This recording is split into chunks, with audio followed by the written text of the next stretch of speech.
Kabanata 871. Inayos din ni Benjamin ang damit ni Tim at marahang inayos ang buhok ng bata. Tandaan na manatiling nakatutok sa klase. Laging subaybayan ang iyong mga kapatid kapag nasa paaralan ka, pagpapasigla niya. Masunurin namang tumango si Tim. Naiintindihan mo, Mr. Graham. Nang marinig ang kanyang mga sinabi, masuyong kinurot ni Benjamin ang pisngi ng bata. Tinawagan mo na si Erison ng mommy. Hindi mo ba ako pwedeng tawaging daddy? Kinagat ni Tim ang kanyang mga labi at nahihiyang ngumiti. Mr. Graham, mangyaring huwag mong lokohin si Tim. We won't call you daddy. Unless we approve of you, bulong ni Zachary at ngumuso. Sinamon siya ng tingin ni Benjamin. Kasunod nito, inayos niya ang mga damit at bag ng iba. Pumasok ka na, Palam. Nagpaalam sa kanya ang 6 na bata. Palam. Bahagyang kumikislap ang manipis na labi ni Benjamin habang tinitigan sila ng masama. Mukhang nagsimula na siya. Kumilos na parang ama. Natuwa si Darius nang makita ang pagbabago sa ugali ng kanyang anak. Nakayuko, nagpaalam siya sa mga bata. Bye, sweethearts. Nang marinig siya ng mga bata, nagmamadali silang lumapit sa kanya. Sunod-sunod na hinalikan siya nito sa pisngi. Palam, lolo. With that, magkahawak kamay ang mga bata at sabay na pumasok sa school. Lumitaw si Joy sa mga mata ni Darius habang masuyong pinagmamasdan sila. Samantala, napangiwi si Benjamin na medyo nakaramdam ng selos. Hinalikan ng mga bata si Erison nang pinapante niya sila sa paaralan kasama niya. Noong panahong iyon, sumama si Darius, ngunit ang mga bata ay humalik lamang sa kanilang lolo, hindi kay Benjamin. Hindi maiwasang magtaka ni Benjamin kung bakit hindi niya karapat-dapat na halikan ang pisngi noong siya ang kanilang ama. Ang cute nila, komento ni Darius habang nakangiti at lumingon sa anak. Tumango si Benjamin bilang tugon. Tara na, iuuwi na kita. Pwede kang pumunta sa opisina. Mamamasyal tayo rito, ang sabi ni Darius, ngunit ang aktwal niyang plano ay pumasok sa paaralan at panoorin ang kanyang pinakamamahal na mga apo sa klase. Tiningnan siya ni Benjamin at binalaan, huwag mong istorbohin ang kanilang pag-aaral. Seryoso ang ekspresyon ng matanda. Alam ko yon. Maglalakad lang kami sa paligid. Makakaalis ka na sa opisina. Matapos utusan si William na alaga ang mabuti si Darius, sumakay si Benjamin sa kotse at nagmaneho papunta sa kumpanya. Nang makumpirma ni Darius na wala na si Benjamin, ngumiti siya. Lumapit si William kay Darius at nagtatakang nagtanong, matandang Mr. Graham, mamasyal ba talaga tayo? Sa likod ng kanyang mga kamay, ang huli ay naglabas ng isang kahangahangang aura. Oo naman. Lagi kong tinutupad ang aking mga salita. Ngumiti si William at sinamahan siya sa paglalakad sa paligid ng paaralan. Hindi nagtagal, pumasok sila sa loob. Campus at nakasandal sa bintana ng silid-aralan, kung saan mataman nilang pinagmamasdan ang 6 na bata. Nang mapansin na gusto ng ibang bata at ng guro ang 6 na bata, tuwang-tuwa si Darius kaya napangiti siya ng tainga. Haha, nakatulog si Jessie. Napayuko siya nang makitang tumango ang apo. Ang kanyang aksyon ay nakakaakit na ito ay nakakatunaw ng kanyang puso. Pagkatapos ay lumingon siya kay Tim, na same time na nakikinig sa klase. Naawa si Darius sa isang iglap. Napaka-focus ni Tim. Napansin niyang nag-concentrate din sina Zachary, Oliver, at Jasper sa lesson. Samantala, naisip ni Gavin na may narinig siyang pamilyar na boses kaya napalingon siya at tumingin sa labas. Sa kanyang gulat, nahuli niya sina Darius at William na nanonood sa kanila mula sa labas ng bintana, at ang kanyang mga mata ay nanlaki na parang mga platito. Huwag mong hilahin ang braso ko. Nagprotesta si Darius laban kay William. Ayaw niyang istorbohin siya ng huli sa pagmamasid sa mga apo. Older Mr. Graham, nakita kami ni Gavin. Huminto si Darius at tumagilid ang ulo para tingnan si William, na sinenyasan siyang sumilip sa loob. Pagkatalikod niya ay agad niyang sinalubong ang mga mata ni Gavin. Walang ibang nagawa si Darius kundi kumaway sa apo. Gayunpaman, iniwas ni Gavin ang kanyang tingin. Inilabas niya ang phone niya at nag-type ng message. Nawala ang ngiti sa mukha ni Darius dahil akala niya ay hindi siya pinapansin ng bata. Bahagya itong ikinabahala. Galit ba si Gavin? Tanong niya. Sa tingin ko ay hindi, sagot ni William at sumilip sa bintana. Ilang sandali pa, nakarinig siya ng chime mula sa phone ni Darius. Ang iyong telepono, old Mr. Graham. Binawi ni Darius ang tingin at ibinaba ang ulo para kunin ang phone niya. Nag-text si Gavin, Lolo, umuwi na po kayo. Istorbohin mo ang iba kapag nandito ka. Ngumiti si Darius bago inangat ang ulo. Doon niya napagtanto na hindi lang si Gavin ang nakapansin sa kanya. Maging sina Zachary, Oliver, at Jasper ay nakita rin siya. Kabanata 872. Nagulat ang mga bata. Lolo, siya, sinenyasan sila ni Gavin na hamina ang boses. Nakangiting malawak, ikanaway ni Darius ang kanyang kamay sa kanila. Pagkatapos ng ilang tingin pa sa kanyang mga apo, nag-aatubili siyang umalis. Pumunta tayo sa opisina ni Mr. William. Mungkahi ni Darius, older Mr. Graham, uwi na tayo. Marami pa namang dapat ihanda para sa kasal ni Mr. Graham, udyok ni William. Sinaman siya ng tingin ni Darius. Hindi naman kailangang magmadali. Dati, hindi ako nagkaroon ng pagkakataon na makausap si Mr. William tungkol sa pangyayaring sinapit ng mga bata. Kung gusto mong umuwi, bumalik ka sa sarili mo. Hindi ako babalik bago magtanghali. Humalaklak si William. Paano ako makakabalik kung nandito ka pa? Hayaan mo akong samahan ka. Ngumuso si Darius, hindi naman kasi ako nakakalakad. Kailangan mo pa ba akong bantayan? Nang marinig ni William ang kanyang mga salita, binago ni William ang kanyang pangungusap. Matagal na rin akong hindi nagkikita ni Mr. William. Old Mr. Graham, sabay na tayo. Mas katulad niyan, pagmamalaki ni Darius. Kasabay nito, ang parehong matatandang lalaki ay naglakad patungo sa opisina ni Robert.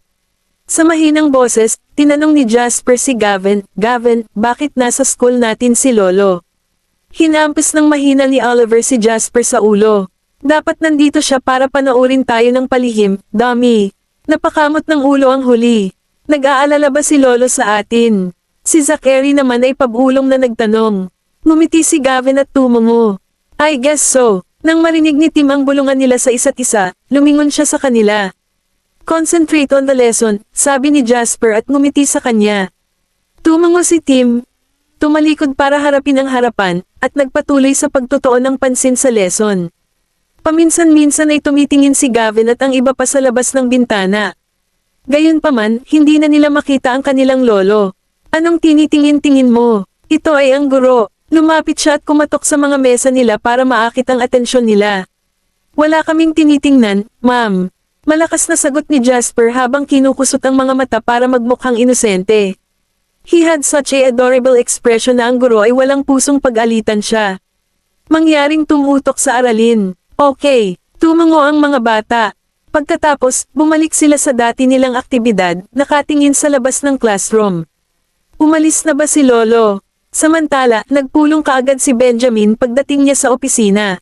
Si Ethan, ang host ng meeting, ay nagpahiwatig sa staff sa pagsasabing, lahat, si Mr. Graham ay nasa napakagandang mood ngayon. Kung mayroon kang anumang mga proyekto na kailangang maaprobahan, mas mahusay na imungkahi mo ang mga ito ngayon. Ang alok na ito ay para lamang sa isang limitadong panahon. Ang interes ng lahat ay napukaw. Bakit maganda ang mood ni Mr. Graham? May misteryosong ngiti, sumagot si Ethan, kasi. Gayunpaman, bigla siyang napatigil nang makarinig siya ng matigas na yabag mula sa labas ng conference room. Sa sumunod na segundo, pumasok si Benjamin sa silid. Magandang araw, Mr. Graham, bati ni Ethan. Magandang umaga, Mr. Graham. Tumayo ang iba para batiin si Benjamin. Inilibot ni Benjamin ang kanyang tingin sa kanila bago itinaas ang kanyang kamay para sinenyasan silang maupo. Simulan na natin ang pagpupulong, sabi niya habang nakaupo sa unahan ng mesa. Sa katunayan, masasabi ng lahat na si Benjamin ay nasa mabuting kalagayan mula nang siya ay pumasok sa silid. Pagkatapos ng lahat sila ay nagtrabaho para sa kanya sa mahabang panahon at sa gayon ay lubos na kilala siya. Nagpatuloy ang pagpupulong tulad ng ipinahiwatig ni Ethan kanina. Ang lahat ng mga dokumento na tinanggihan ni Benjamin dati ay naaprubahan kaagad. Ang mga departamento ay nagsimulang maglabas ng mga proyekto na may mababang pagkakataon na makakuha ng pag-aproba, at ang bawat isa ay naaprubahan. Ilang proyekto lamang ang nahold para sa karagdagang talakayan. Tuwang-tuwa ang lahat. Nang matapos ang meeting ay mabilis nilang iniabot ang kanilang mga dokumento para makuha ang pirma ni Benjamin. Nandoon pa rin ang ilan sa kanila nang tumawag siya. Laking gulat nila nang marinig siyang nagsasalita sa malumanay na boses. Natutulog ka pa ba? Sa tirahan ng Graham, lumingon si Erisa sa gilid at mahinang bamulong sa telepono, ayoko nang magising. Mahina ang boses niya at parang mapanukso. Pinalamang nito ang puso ni Benjamin. Bakit hindi mo ituloy ang pagtulog mo? Kung hindi ka pa rin komportable pagkatapos, maaari kang bumangon at maligo, sabi niya. Nang hindi niya narinig ang sagot ni Erisa makalipas ang ilang oras, nagtanong siya ng may pagtataka, nakatulog ka ba?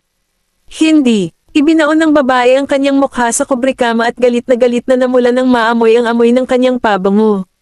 Nakakalasing ito. Isa na akong ina, pero ang ugali ko ay parang isang binibini na baliw na umiibig. Kabanata 873. Bakit wala kang sinasabi? Umalangaw ang malalim na boses ni Benjamin. Napakasarap sa pandinig. Anong gusto mong sabihin ko? Tumango si Erisa. She sounded coy. Bahagyang umawang ang mananipis niyang labi nang bigla siyang makita. Ibaba ko na ngayon. Natigilan si Erisa nang biglang pinatay ang tawag. Bagamat inaakala niyang may apurahang bagay itong dapat asikasuhin, isang kahilingan para sa isang video call ang nanggaling sa kanya makalipas ang ilang segundo. Bumilis ang tibok ng puso niya. Bakit biglang nag-video call si Benjamin? Mabilis niyang sinuklay ang kanyang mga daliri sa kanyang buhok at inayos ang kanyang damit bago tinanggap ang kahilingan. Anong nagtagal sa'yo? Bulong ni Benjamin. May kumunat sa pagitan ng kanyang mga kilay. Malamang naubos ang pasensya niya nang hindi niya agad sinagot ang tawag. Pursing her lips, itinutok lang ni Erisa ang front camera sa mukha niya. Nakahiga pa ako sa kama. Tumigil si Benjamin. Pagkatapos, binigyan niya ito ng isang pahiwatig ng ngiti. Hindi naman kasi kita nakita dati. Walang tao sa paligid. Maaari kang maging mas bukas ng kaunti. Napaawang ang sulok ng bibig ni Erisa bilang tugon. Ibinaba niya ang tingin niya para tingnan ang sarili. Nakahiga pa rin ako sa ilalim ng kubrekama, samantalang si Benjamin ay maayos na nakasuot ng suit, mukhang mag-ara, inggit na inggit ako sa kanya. Nakakunot ang noo niya, ngumuso siya at sumagot, Graham, sa tingin mo ba tama na makipag-video call ka sa akin kapag nasa trabaho ka? Tinitigan siya ni Benjamin at nangingibabaw na nagsalita. Sino ang maglalakas loob na pigilan ako sa pagtawag sa boss na babae? Humajijek si Erisa, busy ka ba? Ayos lang. Nakatitig sa kanya na may nagbabagang tingin, sinabi niya, maligo ka na mamaya at kumain ka bago matulog. Sinulyapan niya ito at pabulong na nagtanong, pinaplano mo bang bigyan ako ng isa pang araw na pahinga? Kung absent siya ulit sa opisina, baka hindi na siya makasabay sa trabaho niya. Maaari kang pumasok sa trabaho pagkatapos mong makapagpahinga ng sapat, sagot niya. Kailangan ko bang kumuha ng assistant para sa kanya sa IT department? Magtatrabaho ako ng bahagya mamaya, sabi ni Erisa. Sigurado ka bang makakarating ka para sa trabaho? Tanong ni Benjamin at nag-aalalang tumingin sa kanya. Napaawang ang sulok ng kanyang bibig. Kung kaya niya, bakit ako hindi? Oo naman. Sige, ibababa ko na ang tawag. Magkita tayo mamaya sa opisina. With that, she disconnected the video call without hesitation. Ang amoy mula sa kanilang intimate session in. Ang umaga ay nagtagal sa kwarto, na nagdadala ng malalim na pamumula sa kanyang mukha. Habang nakahiga pa rin sa kama, naginat siya ng walang ginagawa. Mas gaman ang pakiramdam ni Erisa pagkatapos ng pagkakatulog.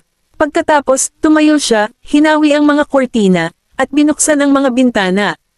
Nang pumasok ang hangin mula sa labas, tinanggal niya ang bedsheet at naligo. Pagkatapos maligo, dinala ni Erisa ang bedsheet sa laundry room para labhan. Nang makita siya ng kasambahay ay mabilis siyang nilapitan. Miss Graham, hayaan mo akong gawin ito. Nagawa ni Erisa na umiwas sa oras at siya mismo ang naghugas nito. Ayos lang. Kaya ko naman mag-isa. Kapag tapos na, tulungan mo akong isabit itong tuyo. Pagkatapos ng lahat, kailangan pa niyang pumunta sa opisina. Okay, Mrs. Graham. Tumango ang kasambahay bilang tugon. Kalalabas lang ni Erisa sa laundry room nang makita siya ni Edwin. Miss Graham, halika at kumain ka. Edwin, pwede mo bang ipack ito para sa akin? Nagmamadali akong pumunta sa opisina, sagot niya habang naglalakad patungo sa dining room. Mag-aaksaya pa ako ng oras kung pupunta lang ako sa kumpanya pagkatapos kong kumain. Ha, pero malapit na magtanghali. Mrs. Graham, bakit hindi ka pumunta sa opisina mamayang hapon? Tanong ni Edwin nang tingnan ang orasan at napagtantong pasado 10:00 na. Mayroong mahigit isang oras pa, at marami akong magagawa sa panahong iyon. Matagal na akong na-delay sa trabaho ko, kaya kailangan kong pumunta sa opisina ngayon, nakangiting sagot ni Erisa. Pagkatapos, hinimok siya nito na mag-impake ng almusal ng mabilis. Nag-impake pa ng pagkain si Edwin para sa kanya. Nag-impake na rin ako ng mushroom soup para sa iyo, Mrs. Graham. Huwag kalimutang inumin ito. Salamat. Tumango si Erisa bago kinuha ang pagkain at ang bag niya at nagmamadaling umalis. Habang nagmamaneho ang driver, kumain siya ng kanyang almusal sa upuan sa likod habang tinitingnan ang kanyang telepono. Sa sandaling umalis siya sa bahay, lumabas si Kingsley at ang iba pa sa kanilang mga silid. Bakit ang tahimik? Nagtrabaho na ba ang lahat? Naguguluhang tanong ni Kingsley na inilibot ang tingin sa paligid ng bahay. Nakita sila ni Edwin at niyaya sila sa hapagkainan para mag-almusal. Kakaalis lang ni Mrs. Graham para magtrabaho. Tungkol naman kay Mr. Graham, ipinaaral niya ang mga bata kaninang umaga. Kumain lang ng kaunti si Sean bago isugod sa ospital. Ganoon din kay Jonathan, na kailangan pumunta sa kanyang law firm. Si Kingsley lang ang naglalaan ng oras. Sabihin mo, Edwin, nasaan si old Mr. Graham? Tanong niya. Kabanata 874. Si matandang Mr. Graham ay sumama kay Mr. Graham upang ipadala ang mga bata sa paaralan, sagot ni Edwin, na nangingiti ang kanyang mga mata. Siguradong maaga silang nagising, ungol ni Kingsley. Pagkatapos ay hiniling niya kay Edwin na maghanda pa ng pagkain. Magluto ka pa ng pagkain, Edwin. Ihahatid ko na sila sa iba sa tanghali. Tumawa si Edwin sa tuwa. Dito ka rin ba nagpaplanong magtanghalian, Mr. Watts? Tumango si Kingsley bilang tugon. Ito ay dahil mayroon kang mahusay na kasanayan sa pagluluto.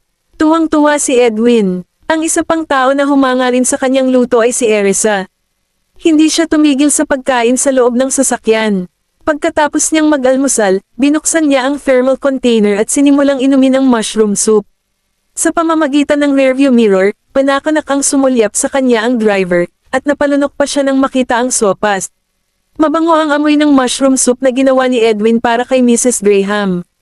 Nang makita niya si Erisa na umiinom ng sopas ay binigalan niya ang takbo ng sasakyan at panay ang takbo papunta sa kumpanya. Karaniwan, ang paglalakbay sa kumpanya ay hindi hihigit sa kalahating oras. Gayunpaman, ang partikular na paglalakbay, umabot ng halos 1 oras. Pagdating nila, napagtanto ni Erisa na may mali. Ha, bakit pasado 11:00 na? Ang pagtuklas na iyon ang nagtulak sa kanya na ipak ang lahat ng mabilis at tumakbo sa gusali. Magandang umaga, Miss York. Magandang umaga. Bati pabalik ni Erisa bago nagmamadaling pumasok sa kanyang opisina.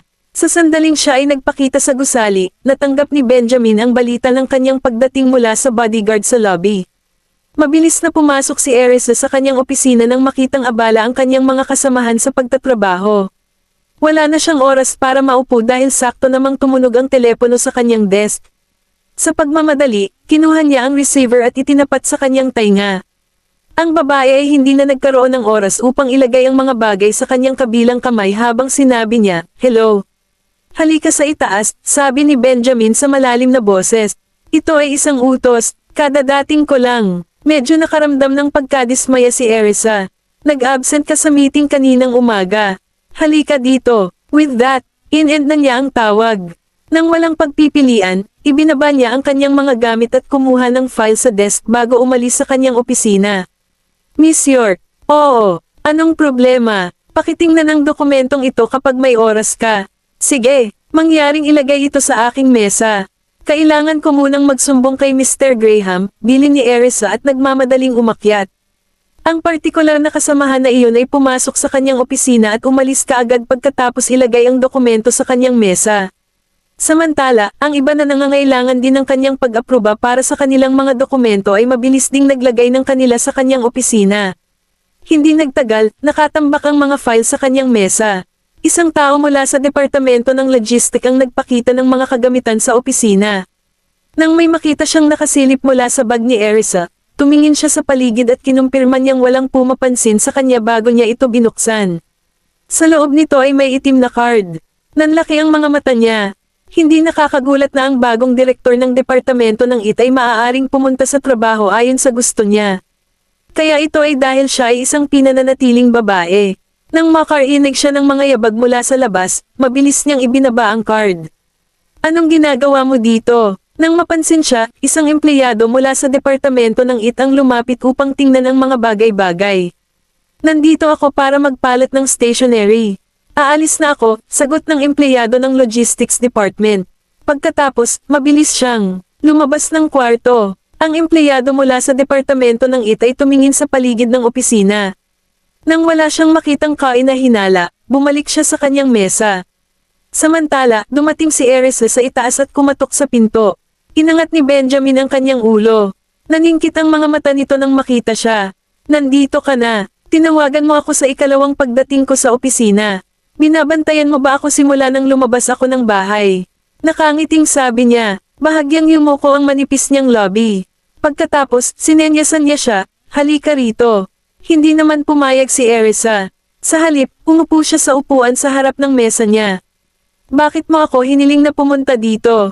Naghinala siya na may personal na motibo ito. Mataman siyang tinitigan ni Benjamin. Nang mapansin niyang hindi ito lumapit sa kanya, tumayo ito at lumapit sa kanya. Anong hawak mo sa kamay mo? Ibinaba ni Erisa ang kanyang ulo. Kinuha ko ito sa desk ko. Hindi mo siguro aasahan na pupunta ako dito nang walang laman ng mga kamay. Nakataas ang kilay, samandal siya at inipit siya sa upuan niya. Erisa, oo, nagtataka siyang tumingin sa kanya. Ikaw na ngayon ang legally wedded wife ko. Kung gusto mong makita ang asawa mo, pwede kang pumunta dito anumang oras. Napakurap si Erisa nang maramdaman ang pag-init ng kanyang pisngi. Ngunit ang iba ay hindi alam tungkol dito. Tinitigan siya nito at nagreklamo, ha? Gusto ko sanang i-announce pero hindi ka pumayag. Kabanata 875. Ngumisi si Erisa, mas magaan ang pakiramdam ko kapag may hawak akong file. Sabihin mo lang kung bakit mo ako pinatawag. Marami akong kailangang gawin. Bakit hindi ko alam kung gaano kakabisi kung ako ang superior mo? Lumapit si Benjamin at hinalikan siya. Namumula, nagmamadali siyang tumabi. Mag-ayos ka, babala niya. Gayunpaman, ang malumanay nitong boses ay lalo lamang siyang ikinatuwa. Naningkit ang mga mata nito habang maso yung kinurot ang pisngi nito. Bumubuti na ba ang pakiramdam mo? Oo, mahinang tugon ni Erisa habang umiiwas ng tingin. Umupo ka hanggat maaari habang nagtatrabaho. Kung pagod ka, magpahinga ka muna sa lounge sa taas, udyok ni Benjamin na nakatutok ang tingin sa kanya. Nang marinig iyon, sinulyapan siya ni Erisa at binigyan siya ng isang matamis na ngiti. Nakuha ko. Sa totoo lang, isa itong walang laman na pangako sa kanyang panig dahil wala siyang planong pumunta sa lounge at magpahinga sakaling mag-trigger ito ng chismis. May iba pa ba? Tanong niya. Naramdaman ni Erisa ang pag-init ng mukha niya sa titig ng lalaki. Hinaplos ni Benjamin ang kanyang ulo at sinabing, iyon lang. Pwede ka nang umalis. Napatulala, nagboses si Erisa, yun lang. Hindi mo ba sasabihin sa akin ang tungkol sa mga bagay na tinalakay sa pulong? Wala itong masyadong kinalaman sa iyong departamento, sagot niya. Pagkatapos ay binigyan siya nito ng isang beses bago bumalik sa kanyang mesa at nagpatuloy sa pagtatrabaho. Samantala, napaawang ang lobby ni Erisa habang nakatingin sa lalaking nakatutok sa kanyang trabaho. He sounded so urgent nung tinawag niya ako kanina lang. At ngayon, mukha siyang walang mali. Kahanga-hanga, aalis na ako. Anunsyo niya, sadyang nagtaas ng boses. Sa kanyang pagkadismaya, tumangala lamang si Benjamin at nagbigay ng mahinang ugong bilang tugon. Sa pagkakataong iyon, napaawang si Erisa sa kanyang mga lobby at pumihit. Hoy, halika dito sandali. Biglang tawag ng lalaki. Lumingon si Erisa para tignan siya. Ano, halika rito, utos ni Benjamin habang sinenyasan siyang lumapit. Dahil wala siyang pagpipilian, sinulyapan siya nito ng kainahinalang sulyap bago naglakad. Halika rito. Sumenyas siya ulit. Hindi maiwasan ni Erisa na titigan siya ng may kainahinala. Anong balak niya? Dahil sa biglaang pag-uugali ni Benjamin, hindi siya makalapit hanggang sa makita niyang binuksan niya ang kanyang drawer. Habang inaabot siya nito ng munting regalo, naramdaman niyang bumibilis ang tibok ng puso niya. Ito ba ang iniisip ko? Bumilis ang tibok ng puso niya, at nabalot siya ng excitement. Ano ito? Tanong niya. Tingnan mo ang iyong sarili. Dahil doon, binawi ni Benjamin ang kanyang tingin at ipinagpatuloy ang pagbabasa ng mga dokumento. Kaya, inilapag ni Erisa ang kanyang file at binuksan ang kahon, na ikinabigla lamang ng nilalaman nito. Akala ko magiging singsing. Para sa akin ba ito? Tanong niya, hawak ang susi. Tumango si Benjamin bilang pagsang-ayon. Matapos pag-aralan ito ng ilang sandali, nagtanong si Erisa, para saan ang susi na ito? Sa pagkakataong iyon ay itinaas niya ang kanyang tingin. Niinis ang mga mata nito sa kanya habang sumagot, ang susi sa tirahan ng Graham. Napaawang ang sulok ng bibig ni Erisa. Bakit ko kakailanganin ng susi kung mayroon kaming mga tao sa bahay? Sinulyapan niya si Benjamin at nagtanong, may mga tao tayo sa bahay, di ba? Kailangan bang magkaroon ako ng susi? Ito ang susi sa pag-aaral. Ingatan mo itong mabuti, hayag nito habang nakatitig sa kanya. Sa wakas ay namulat na si Erisa, ngunit naguguluhan pa rin siya. Binigyan niya ako nito sa bahay. Bakit niya ako binibigyan nito ngayon sa kumpanya? As if noting her confusion, Benjamin explained, ito ay isang extra para sa iyo upang manatili sa opisina. Oh, I see. Sagot niya. At agad itong tinago. Kukunin ko ito mula sa iyo kung hindi ko mahanap ang akin. Pagkatapos ay sinabi niya, sumulyap sa kanya. Okay, tumango si Erisa. Pagkatapos niyang magpaalam, tumalikod na siya para umalis. Buong oras, nakatitig si Benjamin sa kanya, bahagyang kumikislap ang mga lobby. Ilang sandali pa, naglabas siya ng satin box mula sa drawer at pinaglaruan ito bago ibinalik sa pwesto nito at ipinagpatuloy ang kanyang trabaho. Para naman kay Erisa, pinag-aralan niya ang napakagandang susi sa elevator, nakakurba ang mga lobby niya sa isang malabong ngiti. Ang pag-aaral ang pinakamahalagang lugar sa bahay, dahil naglalaman ito ng mahahalagang dokumento ng kumpanya at ng bahay. Ang pag-abot ni Benjamin sa kanya ng susi ay nangangahulugan na kinilala niya siya bilang babae ng bahay. Pinuno ng realisasyong iyon ng kaligayahan ang puso ni Erisa. Hindi nagtagal, bumalik siya sa kanyang opisina upang ipagpatuloy ang pagtatrabaho, lubos na hindi napapansin na siya ay palihim na pinagchichismisan. Sa halip, nadiskubre niyang trending sa internet ang pagtatalo ni Aaron at Rosetta. Kabanata 876. Binasa ni Erisa ang post at nakakita pa ng picture nila ni Benjamin. Pinag-uusapan ng maraming netizens kung paano napasok ang isa pang babae sa pagitan nina Benjamin at Rosetta, na humantong sa kanilang pagbagsak. Pagkatapos ay pinaghihinalaan nila na nakipagtalo si Rosetta kay Aaron dahil sa bagay na iyon, sinisisi siya sa hindi pagbabantay kay Benjamin ng maayos. Sa kasamaang palad, walang mga voice recording sa post. Ang lahat ng iyon ay haka-haka lamang ng mga netizens. Hindi maiwasan ni Erisa na humanga sa kanilang imahinasyon. Samantala, nakita rin ni Benjamin, na nasa opisina ng CEO sa itaas na palapag, ang headline na balita. Nagdilim ang mukha niya at tinawagan niya si Aaron. Alisin ang balita sa internet. Tanong niya ng konektado na ang tawag. May na-assign na akong magha-handle. I'm sorry sa pag-abala sa iyo, Benjamin. Hindi ko na malaya na kumuha ng litrato ang media, sagot ni Aaron. Nang marinig iyon, pinaikit ni Benjamin ang kanyang mga mata. Kung si Aaron na ang humaharap dito, bakit patuloy pa rin itong umiikot? May tao ba sa likod nito? Sige, got it, sagot niya. Sa pamamagitan nito, tinapos niya ang tawag at inutusan si Ethan, deal with the situation on the internet. Naiintindihan mo, Mr. Graham. Naging abala si Ethan sa buong oras, kaya hindi niya alam ang bagay na iyon. Kaagad, niload niya ang webpage, at nalaglag ang panga niya nang makita ang post. Bago siya gumawa ng aksyon, ang lahat ng nilalaman ng webpage ay inalis. Natigilan si Erisa na nag-eye scroll din sa webpage noon. Ginawa ba ito ni Benjamin? Sa scroll, tense ang expression ni Zachary, habang si Gavin naman ay mukhang malungkot. Napakawalan Gia, how dare they freelog mommy and daddy's fame? Oliver snarled, knitting his kilay, how dare they call mommy a mistress? Yung babaeng nandoon ang totoong vixen, sambat ni Jesse. Salamat at hindi nahayag ang mukha ni mommy. Napabuntong hininga si Tim, labis na humanga sa husay ni Gavin at Zachary. Napaka-cool nila. Hindi ko nga alam kung paano i-on ang computer, pero matutulungan na nila si mommy at daddy. Masyadong inefficient si daddy. Matagal na itong nangyari, pero hindi pa niya ito naasikaso, reklamo ni Jasper na nakapout.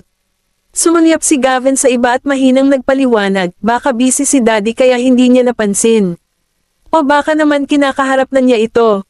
Kaya lang medyo mabilis kami. Walang sinabi si Zachary tungkol doon. Anyway, pagtatalo ng magkapatid. Anong kinalaman ni mommy at daddy dito? Hindi ba alam ng magkapatid kung paano ito haharapin? Napasimangot na sinabi ni Oliver ang kanyang hinala. Biglang nagningning ang mga mata ni Zachary. Kuha ito sa restaurant. Tingnan natin ang surveillance footage. Sino ang nakakaalam, maaari nating malaman kung ano ang sinasabi nila. Sure, we'll check it out. Sang-ayon ni Gavin, tumatango-tango habang sinimulan niyang itap ang keyboard. Hindi nagtagal ay na-access niya ang surveillance footage ng restaurant. Agad namang nagtipon-tipon ng 6 na bata para panoorin ang footage. Nang marinig nila si Rosetta na sumisigaw tungkol sa kung paano niya nagustuhan si Benjamin, ang kanilang mga mukha ay nabaluktot sa galit. Napakawalang-giya niya. Tumango si Jasper. Namula ang mukha niya sa galit. Sinabi na ni Mr. Adams na ayaw sa kanya ni Daddy, pero gusto pa niyang agawin si Daddy. Ang bastos niya. Nagsalubong ang kilay ni Gavin, na tinuturing si Rosetta bilang isang panunuya. Nakakadiri ang paraan ng patuloy niyang pagtitig kay Daddy habang kumakain kahapon. Isang anak ng isang kilalang pamilya, ang aking paa. Para siyang mga babae sa mga club, panunuya ni Zachary. Ano ang mga babae sa mga club? Curious na tanong ni Tim. Sandaling natigilan si Zachary, saka umiling.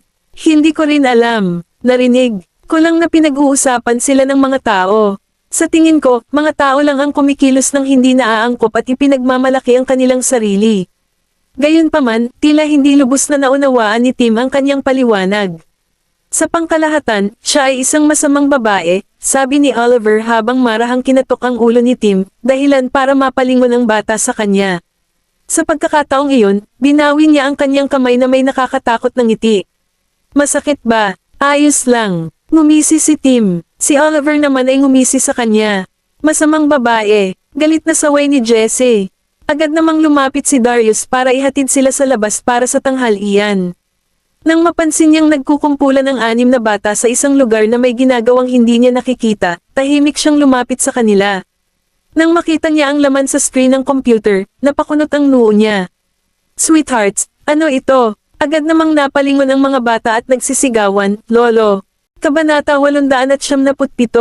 Tingnan mo, Lolo. Nagmamadaling pinatugtog ni Gavin ang surveillance footage para kay Darius. Nang matapos itong panoorin ni Darius, bumungad sa kanyang mukha ang isang mahigpit na ekspresyon. Ibinaba ang kanyang ulo upang tingnan ang mga bata. Tinanong niya, nakipagkainan silang lahat kagabi. Oo, masunuri namang tumango ang mga bata. Lalong lumalim ang pagkunot ng noo ni Darius. Kung hindi lang ibinaba ang headline ng balita ay ipinakita na rin sa kanya ng mga bata. Hinatak ni Jesse ang kamay ni Darius, nagrereklamo, Lolo, sinabi pa nga ng masamang babae na iyon kay Mommy na gusto niyang agawin si Daddy. Nagkaroon pa ba siya ng lakas ng loob na sabihin iyon sa Mommy mo? Ang mukha ni Darius ay kasing itim ng kulog. Ang anak na babae ng pamilya Adams ay sobra. Noon, hindi niya pinahinto ang kasal ng walang dahilan. Si Rosetta ay hindi kailanman taos-puso sa kanya, at ramdam niya iyon. Kung hindi niya narinig ang paglalandi nito sa telepono, sana ay sumama na siya sa kasal noon. Tumango si Jesse. Oo, narinig ko ito sa aking sariling mga tainga, Lolo. Sinisiraan ng masamang babae si Mommy nung nasa inidoro kami. Buti na lang narinig din ni Daddy. Nabigo ang plano ng masamang babae, at itinaboy siya ni Daddy. Nakahinga ng maluwag si Darius nang marinig ang mga sinabi nito. Talaga bang itinaboy siya ng Daddy mo? Tanong niya. Oo, madiin na tumango si Jasper. Dahil doon, ngumiti si Darius at nag-alok, Tere na. Ilalabas ko kayong lahat para kumain. Lolo, bakit nandito ka pa sa school namin? Hinihintay ko kayong magkasamang mananghalian, ang sabi ng matandang lalaki habang buong pagmamahal na nakatitig sa mga bata, na natutuwa nang marinig ang kanyang mga salita. Dahil naayos na ang usapin, maaari na silang lumabas para mananghalian kasama ang kanilang lolo ng payapa. Samantala, nilapitan ni Ethan si Benjamin at nagulat, si Mr. Graham, Gavin at ang iba pa ay nakipag-ayos na.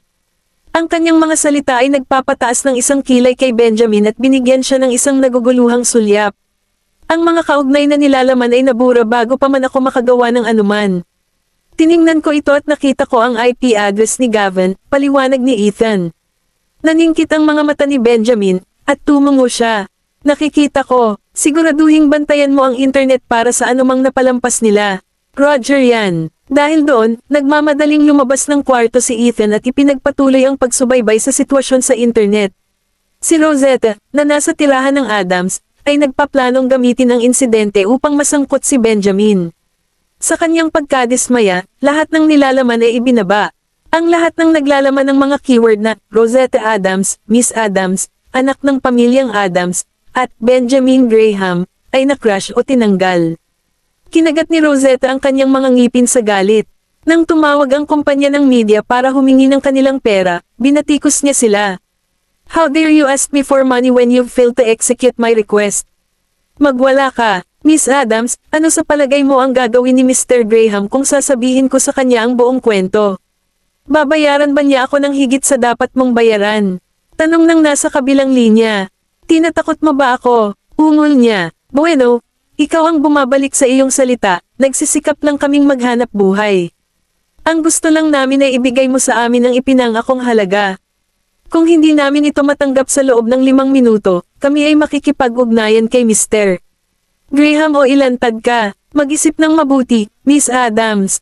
Sa sobrang galit ni Rosetta ay inihagis niya ang telepono sa lupa. Nang marinig ang tunog, pumasok si Margaret sa silid, at natagpuan lamang ang mga sirang piraso ng telepono ni Rosetta sa lupa. Ang pagtuklas na iyon ay naging dahilan ng pagsimangot niya. Bakit nasira ang phone? Sa paggunita sa sarili, hiniling ni Rosetta, nahulog ko ito nang hindi sinasadya. Nanay, ibigay mo sa akin ang iyong telepono. Mayroon akong ilang mga kagyat na bagay na dapat harapin. Natatakot siya na ilantad siya ng kumpanya ng media. Sa simula pa lang, hindi niya gustong malaman ng mga tao na siya ang gumagawa nito. Sa hindi inaasahang pagkakataon, nalaman ng kumpanya na siya iyon sa sandaling ilabas niya ang bagay na iyon sa kanila. Sa huli, wala siyang choice kundi ipagpatuloy ang pagtatrabaho sa kanila. Ang masama pa, humihingi pa ng pera sa kanya ang kumpanya ng media. Natatakot siya na mapunta sa pandinig ni Benjamin ang bagay na iyon. Hindi niya ito malalaman dahil binigyan na siya ni Aaron ng babala noon pa man. Nang hindi alam ni Rosetta kung ano ang iniisip, mabilis na ibinigay ni Margaret ang kanyang telepono. Kinuha ni Rosetta ang telepono at nagmamadaling inilipat ang pera sa kumpanya ng media gamit ang isang alternatibong account. Sa sandaling tapos na ang paglipat, tumunog ang telepono sa bahay. Galing iyon kay Aaron. Ipasagot kay Rosetta ang telepono. Kabanata 878. Dahil sa pananakot sa tono ng anak, mabilis na ipinasa ni Margaret kay Rosetta ang telepono. Hinahanap ka ni Aaron. Nadurog ang puso ni Rosetta sa guilt. Ano man, kinuha niya ang telepono at walang pakialam na tumawag, "Hoy, Aaron. Rosetta Adams, sinusubukan mo bang sirain ang pamilya natin? Ano ang sinabi ko sa iyo sa restaurant?" Ngumisi si Aaron. Hindi ko alam kung ano ang sinasabi mo. Nagkunwaring kamangmangan si Rosetta. Huwag kang tulala. Sa simula, hindi kita pinaghihinalaan hanggang sa ito ay nagtetrend, kahit na pagkatapos kong sabihin sa isang tao na harapin ito. Sa huli, nalaman ko na ang kapatid ko pala ang nagbabayad sa mga ghostwriters para magdulot ng lahat ng kaguluhan. Nasisiraan ka na talaga ng bait, malakas na saway ni Aaron kaya narinig ni Margaret ang bawat salita sa speakers. Gayunpaman, walang alam si Margaret tungkol sa mga balita sa internet. Napagtantong ibinaba na ni Aaron ang tawag, si Rosetta na lang ang naitanong niya. Anong ginawa mo? Nanay, ako. Hindi inaasahan ni Rosetta na si Aaron ang unang nakaalam ng katotohanan. Ganun pa man, nakahinga siya ng maluwag dahil alam niyang tutulong ito sa paglilinis ng kalat dahil kapatid niya ito. Mom, I went out for dinner with Aaron last night and found out Benjamin married that woman. Hindi ako naniwala, kaya hinanap ko yung babaeng yun at kinausap. Pagkatapos, pinalayas ako ni Benjamin, at binalaan ako ni Aaron sa pasukan. May nagpa-picture sa amin at nag-post sa internet. Hinanap ako ng media company kaya pinasali ko si Benjamin dahil ayaw kong masira ang reputasyon ko. Para kang tanga. Sa tingin mo, magkakaroon ka pa ba ng pagkakataon na makasama si Benjamin kapag nalaman niya ang tungkol dito?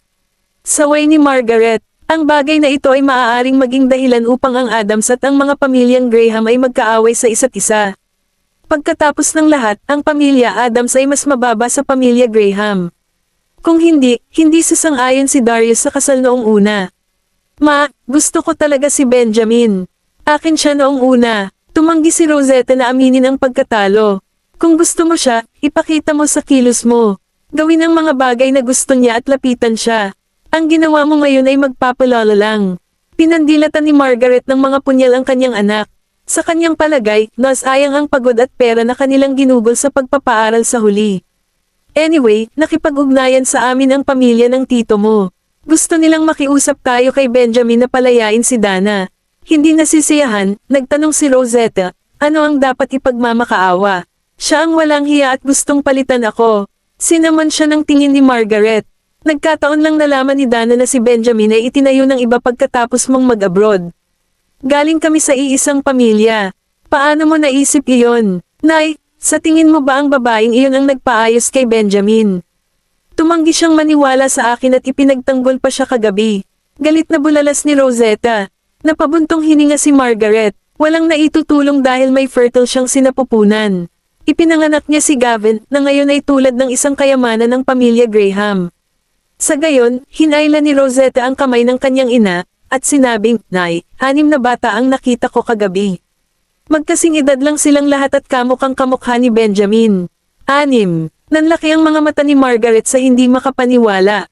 Oo, tumango si Rosetta. Hindi naniniwala si Margaret, kaya dali-dali niyang tinawagan si Susana para sa verification. Nako, walang alam si Susana at itinanggi pa. Samantala, nagpatuloy si Erisa sa paggawa ng makitang napag-usapan na ang balita. Nang dumating si Kingsley upang hanapin si Benjamin habang may dalang tanghalian, napagtanto niyang may mali sa kapaligiran sa opisina. Anong mali? Maingat niyang tiningnan si Benjamin, na sinulyapan siya. Ano ang nagdala sa iyo dito? Ngumisi si Kingsley. Late akong nagising ngayon, kaya inasikaso ko na maghatid ng tanghalian sa inyo. Hinatid ko na si Midim. Bahagi ni Mary. Bilasan mo, puntahan mo si Erisa para mananghalian. Habang nakatutok ang tingin kay Benjamin, pinanood niyang kinuha ng kaibigan ang telepono para i-dial ang numero ni Erisa. Agad namang napawi ang hinala niya sa magkaaway na mag-asawa. Halika sa itaas para sa tanghalian. Mahinahon ang boses ni Benjamin, at nabawasan ang lamig sa kanyang mukha. Sa sandaling ibinaba niya ang tawag, nagpatuloy si Kingsley sa pagsisiyasat sa pamamagitan ng pagtatanong, ano ang nangyayari sa iyo ngayon? Bakit parang napakasungit mo? Nagtaas ng mata si Benjamin at sumulyap sa kanya. Hindi mo ba tiningnan ang iyong telepono ngayon? Kabanata 899. Natigilan si Kingsley bago naguguluhang sinabi, meron. Ano bang nangyayari na hindi ko alam? Nang makitang hindi niya alam, nagpa siya si Benjamin na sabihin sa kanya.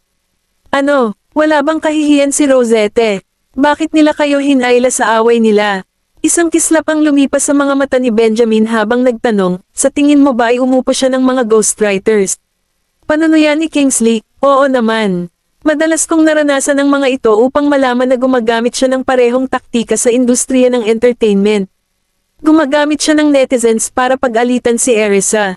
Hindi ako maniniwala kung hindi ginamit ni Rosetta ang bagay na ito para magdulot ng kaguluhan.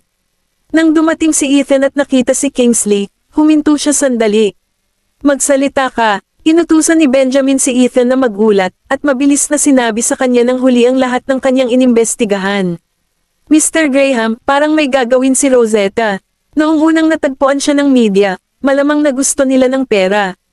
Pagkatapos, hiniling niya sa kanila na gawing trending ang paksa at nakakita ng mga ghostwriter na dahilan ng lahat ng kaguluhang iyon. Gusto niyang gamitin ito para i-frame si Mrs. Graham bilang may bahay. Ibinaba ni Benjamin ang kanyang tingin, at walang makapagsasabi sa kanyang iniisip. Sinabi ko na ang Rosette ay hindi isang pushover. Malamig na nguya ni Kingsley. Talagang walang hiya siya. Nang dumating si Erisa at marinig ang mga salita ni Kingsley, nagpa siyang kumatok sa pinto nang mapagtanto niya kung ano ang kanilang pinag-uusapan. Lahat ay napalingon sa direksyon ng tunog. Napangiti siya, okay lang ba na pumasok ako? Siyempre naman, ngumiti ng malawak si Kingsley. Malumanay na sumagot si Benjamin, pasok. Ngumiti si Erisa at pumasok. Tara na at kumain na tayo.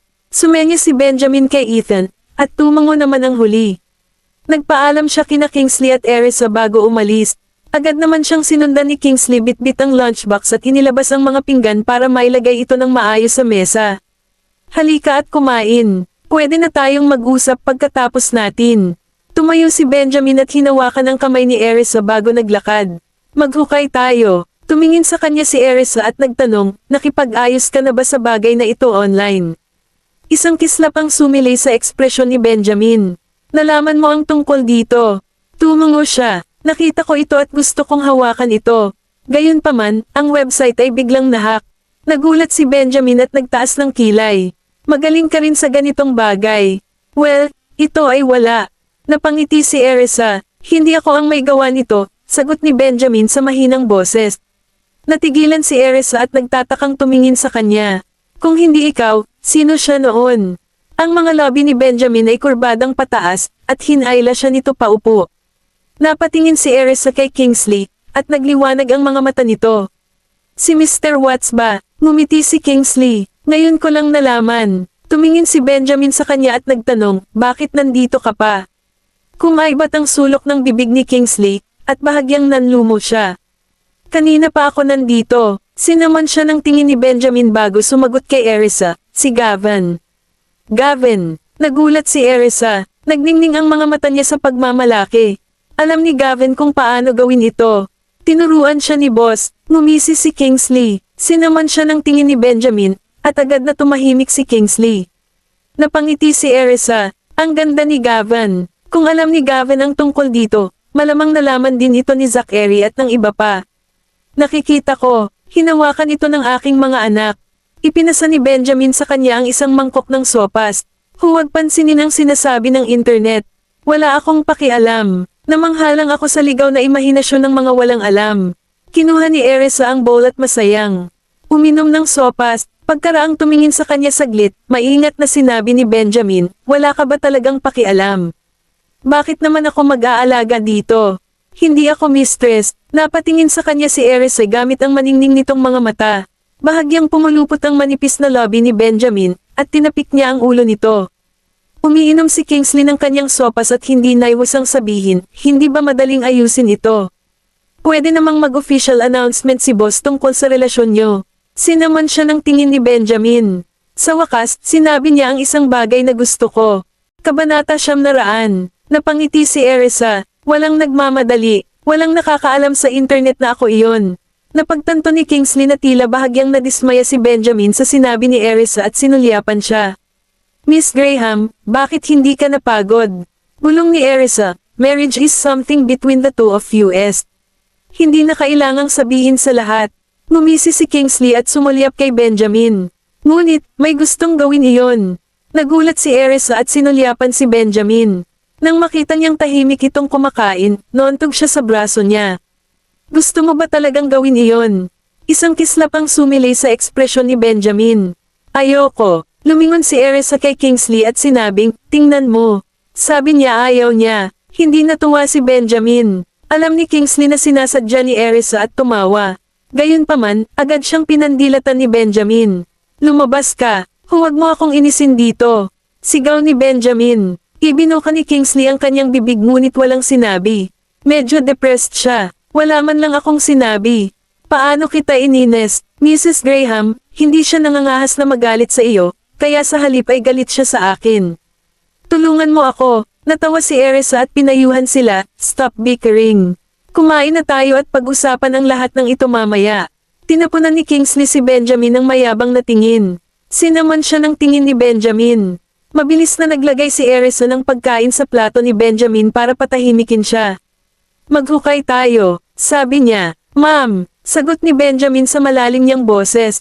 Hindi nang ahas si Kingsley na magsabi ng anuman, sa takot na baka itaboy siya ni Benjamin. Tapos, hindi man lang siya makakain. Pagkatapos nilang kumain, tinawagan siya ng mga anak ni Erisa. Mommy, oo, kumain na ba kayo? Sagot ni Erisa, oo, lumabas kami para kumain kasama si Lolo. Nang marinig ang boses ng kanyang mga anak, tumingin si Benjamin. Tiningnan ni Erisa kung gaano kasaya ang kanyang mga anak at ngumiti. Pumunta ba siya sa school para ihatid kayo kumain? Mommy, hindi po umalis si Lolo pagkapag-aral sa atin. Uminom siya ng kape kasama si Mr. William. Sumbong ni Jasper sa kanya. Tumango si Erisa, sweetheart, hindi ka ba nag-aaral? Paano mo nalaman ang nangyari sa internet? Mukhang kinakabahan ang kanyang mga anak matapos marinig ang tanong. Oo, tinaas niya ang kanyang noo. Mommy, ako ang may gawa nito. Pag-amin ni Zachary, lumapit si Gavin sa screen at sinabing, Mommy, me too. Ako ang pinakamatanda, kaya hindi ako pwedeng manahimik na lang. Lahat ng bata ay nagsimulang umamin sa kanya. Pati si Tim ay lumapit. Miss York, nagawa ko rin.